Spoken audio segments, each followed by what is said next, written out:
Hey guys, getting you a little video of Marley. We are at Lowe's working in public today, just day after Christmas. So really great for her to get out. I know you take her to Target a lot. From this point on, I don't want her in the shopping cart. I want her working on obedience. There's a dog in the shopping cart over there barking at us. So typically, I know, it's exciting.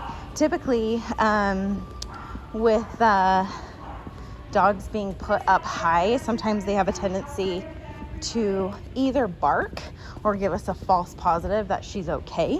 But if we work her down on the ground, we actually work on more stressful things.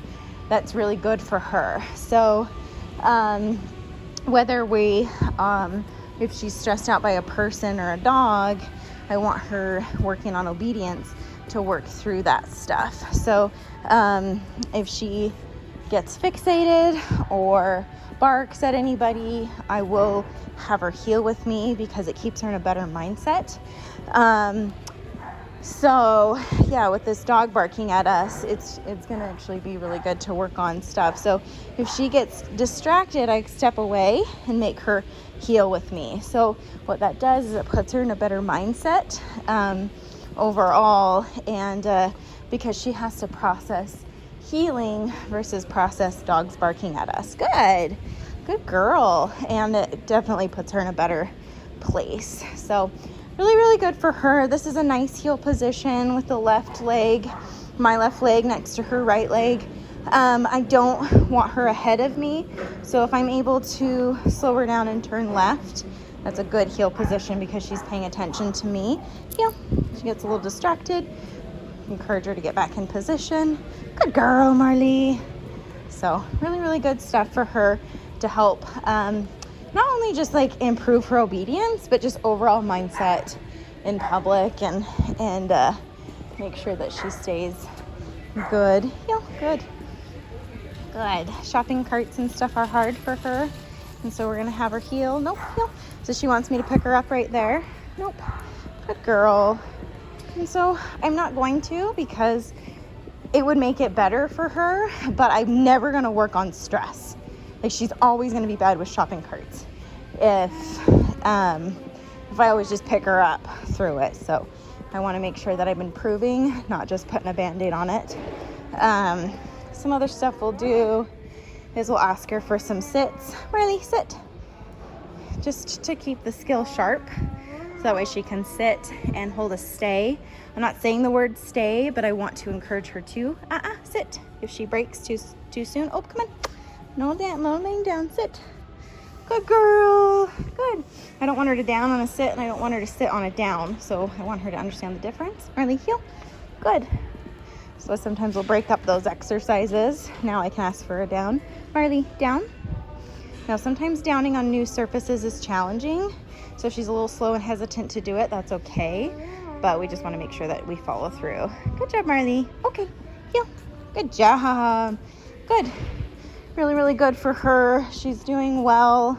We want to keep her doing well. So all of these things I'm going to show you when she comes home.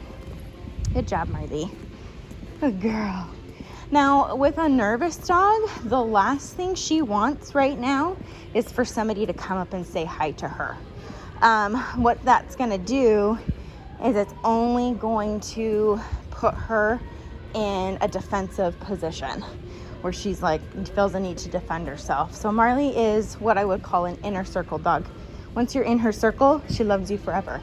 But just a stranger, Marley, down. Just a stranger coming up to her and having her like force that interaction upon her is only going to make her more barky, more defensive, and more scared of people. So typically when I go out in public and somebody's like, oh my gosh, what a cute dog you have, I say thank you.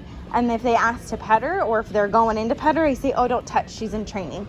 And I just move on. I get out of there because Marley needs to see that I'm going to control those interactions, and I'm not going to force her to be pet by somebody that she's nervous by. So I'm sure we talked a little bit about that, like when in Target, if in the shopping cart, like the shaking that she does when somebody says hi to her, that's a very clear sign that she's not okay.